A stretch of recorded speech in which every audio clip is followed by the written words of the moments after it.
Hey guys, मैं सचिन निगम और आज की इस वीडियो में हम बात करने वाले हैं फैंटास्टिक फोर मूवी के बारे में, उसके अपडेट के बारे में बात करेंगे। और ऑब्वियसली काफी टाइम से फैंटास्टिक फोर के बारे में बात नहीं की है। इतनी सारी चीजें चल रही हैं, मतलब माहौल वालों का दिमाग खराब हो रखा है। पता नहीं क्या कर रहे हैं, इतना टाइम हो गया यार, कोई अपडेट ही नहीं है, कोई ढंग का कोई स्नैप ही नहीं कर रहे वो कुछ। तो देखते हैं आज की इस वीडियो में, बताता हूँ आपको क्या क्या चल रहा है। बहुत ही लफड़ा है थोड़ा सा, ठीक है ना। चलो शुरू करते हैं। सबसे पहले मूवी की अगर बात करें रिलीज डेट की ना, तो रिलीज डेट जो है वो है इसकी मई 2025। तो अभी ऑलमोस्ट 1.5 साल है इस मूवी को आने में। और आने से पहले आपको पता है कि 1.5 साल बहुत बड़ा टाइम है, और वैसे तो जल्दी साल निकल जाता है। बट फैंटास्टिक फोर एक ऐसी मूवी होने वाली है जो कि मार्वल को सही तरीके से बनानी पड़ेगी, क्योंकि जो लास्ट 2015 का रिबूट था that was not good at all. तो अभी उनको ये कंफर्म है कि भाई जो मूवी हम बना रहे हैं उनको थोड़ा अच्छे तरीके से बनाना पड़ेगा, और मई 2025 तक वेट करना पड़ेगा। ठीक है भाई। अगर बात करें शूटिंग की ना, तो जो लेटेस्ट अपडेट निकल कर आई है वो ये है कि मूवी की जो शूटिंग है वो जनवरी 2024 में, यानी आने वाले 2 मंथ्स के अंदर अंदर शुरू होने वाली है। अब देखो, जनवरी 2024 में अगर ये शूटिंग शुरू होने वाली है तो इसका मतलब ये है कि मूवी की जो कास्ट है वो कंफर्म होनी चाहिए, और मूवी की कास्ट ही कंफर्म नहीं है। इतने टाइम से जो मार्वल है वो ढूंढ रहा है कि भाई कास्ट के अंदर रीड रिचर्ड्स के एक्टर के अंदर कौन डालेगा। सबसे पहले तो मैं आपको कास्ट बताऊंगा, उसके बाद मैं अपना ओपिनियन दूंगा, ठीक है ना। अभी जो है ना, सबसे पहले मैं आपको बता दूं, 4 बंदे जो हैं वो ऑलरेडी स्क्रीन टेस्ट कर चुके हैं। 4 बंदों के पास रोल जा चुका है और 4 बंदों ने उसको मना कर दिया है, ठीक है ना। तो पहले हैं एडम ड्राइवर, जिसको आपने स्टार वॉर्स के अंदर देखा होगा, मैरिज स्टोरी के अंदर देखा होगा, और 2-3 मूवी उनकी और है।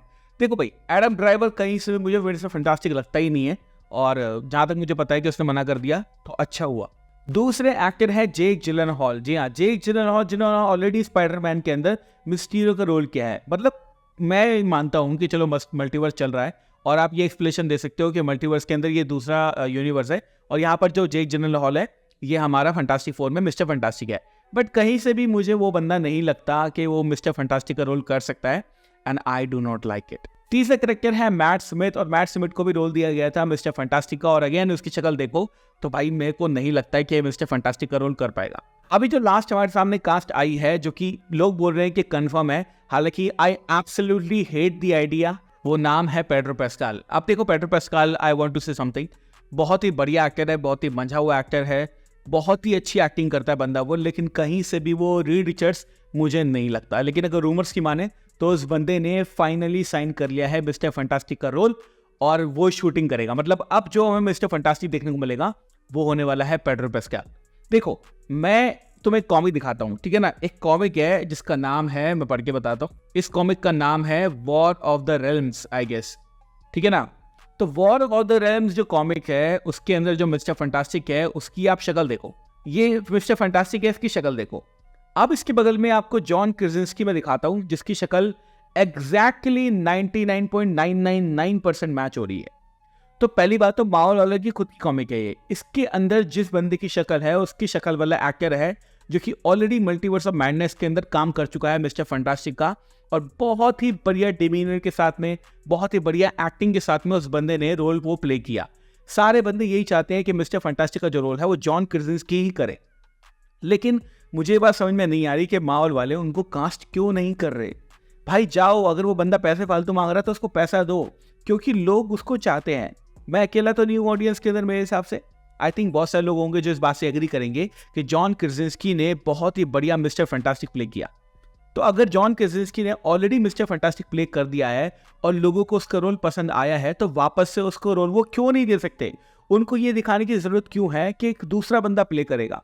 मतलब वाई केविन फाइगी अगर मुझे मिल जाए ना तो भाई इसके बाल पकड़ लूंगा मैं, you know what I mean, और बंदे को पूछूंगा कि भाई एक बात बता, अगर ये इतना बढ़िया बंदा है तो उसको वापस से क्यों ले रहे। तो I am really disappointed in the cast of Reed Richards. मैं चाहता हूं कि मिस्टर फैंटास्टिक के रोल में वापस से जॉन क्रासिंस्की आए, बट आई थिंक अब जो है वो लुटिया जो है वो डूब चुकी है, और अब पेड्रो पास्कल हमें देखने को मिलेंगे मिस्टर फैंटास्टिक के रोल में। बात करेंगे सू स्टॉर्म के रोल में, तो पहले ये रोल गया था मार्गरेट रॉबी को, यानी हार्ली क्विन को। I would have liked it, ठीक था मेरे हिसाब से। लेकिन अब जो रोल गया है, और ये जो कंफर्म रोल लोग बता रहे हैं, वो है वेनेसा कर्बी, जिनको आपने मिशन इम्पॉसिबल मूवीज के अंदर देखा है। Vanessa Kirby is a very good actress, और मुझे लगता है कि वो बहुत ही अच्छी एक्टिंग कर पाएंगी हमारे सू स्टॉर्म के रोल में, तो उनसे तो मुझे कोई प्रॉब्लम नहीं है। अब बात करते हैं विलन्स की। ठीक है भाई, अगर बात करें विलन्स की, तो आपको ऑलरेडी पता है कि अगर फैंटास्टिक फोर की मूवी है तो जो विलन है वो हमारा गैलेक्टस होना चाहिए, लेकिन गैलेक्टस एक बड़ा विलन है, तो शायद उसको फर्स्ट मूवी में टीज करना सही भी नहीं है।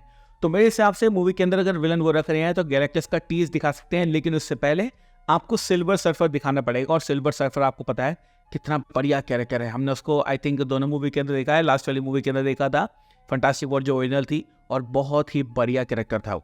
लेकिन अब एनिया टेलर जॉय, जी हाँ, एनिया टेलर जॉय को कास्ट कर दिया इस मूवी के अंदर फैंटास्टिक फोर में, और ये कहा जा रहा है कि वो एक फीमेल विलन का रोल करने वाली है।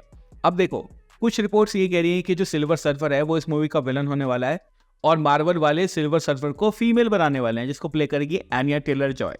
फर्स्ट ऑफ ऑल, अगर ये आइडिया है मार्वल का तो भाई चप्पल भिगोगे मारने का मेरा मन करेगा, बट कोई बात नहीं। लेकिन जो हमारे पास रिपोर्ट्स है वो रिपोर्ट कहती है कि शायद एनिया टेलर जॉय एक कैरेक्टर है जिसका नाम है फ्रैंकी रे, जो कि कैरेक्टर है नोवा का। अब ये वो वाला नोवा नहीं है, दूसरे टाइप का नोवा है, ये भी गैलेक्टस का हेरल्ड रह चुकी है। बेसिकली इस मूवी में जहाँ तक मुझे पता है, इस मूवी के अंदर गैलेक्टस के 4 हेरल्ड होने वाले हैं, जिसमें एक सिल्वर सर्फर होगा, एक नोवा होगी, एक थ्रैक्स होगा और एक कोई और भी हो सकता है। और ये चारों हेरल्ड हैं, ये हमारे फैंटास्टिक फोर से फाइट करेंगे, और शायद इसके अंदर जो मेन विलन है वो एनिया टेलर जॉय हो सकती है। ठीक है भाई, अभी तक तो कोई दिक्कत नहीं है। अब बात करते हैं गैलेक्टस के बारे में। अब देखो, गैलेक्टस की बात करें ना, तो गैलेक्टस के लिए हमें एक ऐसा एक्टर चाहिए जो कि थोड़ा रगड़ आवाज वाला हो, थोड़ी भारी आवाज वाला हो, और थोड़ा उसकी बातों में वजन हो। तो वैसे तो बहुत सारे बंदे हैं हॉलीवुड के अंदर, वो किसी को भी कास्ट कर सकते हैं, बट अभी जो रूमर हमारे सामने आया है वो है हावियर बारडेम का। अब हावियर बारडेम को आपने बहुत सारी मूवी के अंदर देखा होगा, और ये बंदा ठीक है, मतलब अगर मैं बोलूँगा कि गैलेक्टस के रोल में, जो कि मोस्टली CGI होने वाला है या वॉइस ओवर होने वाला है, उस रोल के लिए इस बंदे को लेना बिल्कुल ठीक है। और मुझे लगता है कि हाँ भाई, अगर वो एक तरह से कास्ट करना चाहते हैं गैलेक्टस तो ये ठीक रहेगा, कोई ज़्यादा इस पर मेरा कॉमेंट नहीं है। बट ये चीज़ आपको ध्यान रखनी है फैंटास्टिक फोर को रिबूट करते हुए कि पुरानी मूवीज़ के अंदर जो मिस्टेक्स थी उन मिस्टेक्स को आपको बिल्कुल भी नहीं करना है, क्योंकि पुरानी मूवीज़ के अंदर मिस्टेक क्या थी कि जो रिबूट था 2015 वाला बहुत ही बेकार था, उसके अंदर किसी बढ़िया कैरेक्टर की इन्वॉल्वमेंट नहीं थी।